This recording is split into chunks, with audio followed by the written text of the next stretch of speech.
افغانستان د انګلنډ په وړاندې د افغانستان او انګلستان کرکټ لوبډلو پرتله نن ماسپښین 2 بجې افغانستان د کوربه هیواد انګلستان سره لوبه لري. افغان لوبډلې تر اوسه په نړیوال جام کې 4 لوبې کړې او بایللې دي، خو انګلستان په 4 لوبو کې یوه بایللې. نن افغان ولسمشر هم د افغانستان او انګلستان د لوبې د نږدې کتلو لپاره منچسټر ته ځي. ولسمشر غني چې په رسمي بلنه انګلستان د لوړ دولتي چارواکو سره تللی تر یو لړ رسمي لیدنو کتنو ترڅنګ د لنډ وخت لپاره لوبه هم وګوري. ولسمشر به تر لوبې وړاندې د ملي لوبډلې سره وګوري. ګلبدین نایب هم د ولسمشر په ورتګ خوښي ښودلې او ویاړي چې ولسمشر یې په دومره لوی ټورنمنټ کې د ملاتړ په موخه ورځي. په روان نړیوال جام کې افغانستان تر دې مهاله هیڅ ښه لوبه نه ده کړې، په داسې حال کې چې د یوې منډې لپاره یې 4 ویکټې هم له لاسه ورکړې. په هر صورت راځئ پوه شو چې افغانستان او انګلند لوبډله کوم قوي او کمزوري پوینټونه لري. افغانستان او انګلستان 3 ځلې په نړیوال کرکټ سره مخ شوي دي، خو په ټولو کې انګلستان بریا خپله کړې. په 2012 نړیوال جام کې انګلستان 190 هدف افغانستان ورته وټاکه، خو افغان لوبډله په 80 منډو وسوځېده. په 2015 نړیوال جام کې انګلستان وکولای شول چې په 9 ویکټو افغانستان ته ماتې ورکړي. په 2014 چلاوریز نړیوال جام کې انګلستان په 20 ویکټو افغانستان ته 143 منډې هدف وټاکه، خو افغان لوبغاړو ونه سوای کولی چې یاد هدف ته ځان ورسوي. د 14 منډو په توپیري لوبه وبایلله.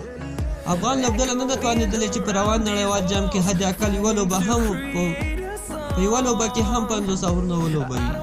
دا دویم ځل دی چې افغان لوبډله په 4 پرلهپسې لوبې بایلي، خو تر اوسه یې 5 پرلهپسې نه دي بایللې. افغانستان په 2015 نړیوال جام راهیسې پرلهپسې 7 لوبې بایللې.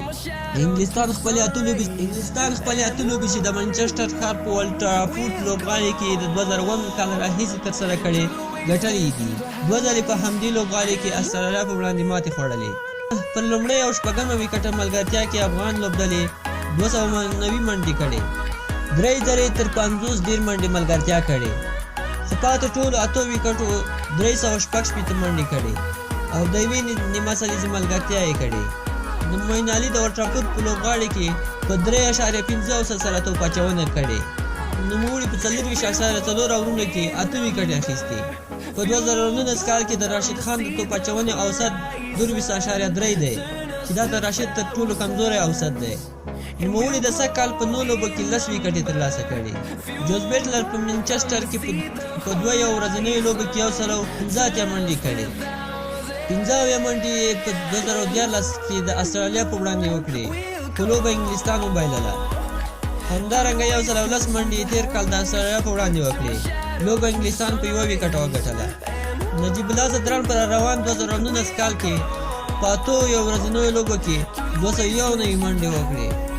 نجیب الله زدران پر روان 2019 کال کې په 8 ورځنیو لوبو کې 291 منډې په 50.6 اوسط سره کړې، 1 سلیزه او 2 نیمه سلیزې وهلې. دا منډې هغه مهال نجیب کړې چې په 1 ډاون لوبې ته راښکته سوی. نجیب زدران پر روان نړیوال جام کې 98 منډې کړې، چې تر اوسه بل افغان توپوهونکي دومره اندازه منډې نه دي کړې، خو په تېره لوبه کې د سویلي افریقا په وړاندې نه و اخیستل شوی.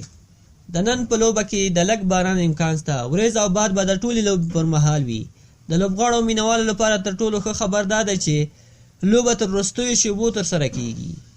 د هند او پاکستان لوبه هم پر همدې لوبغالې وه.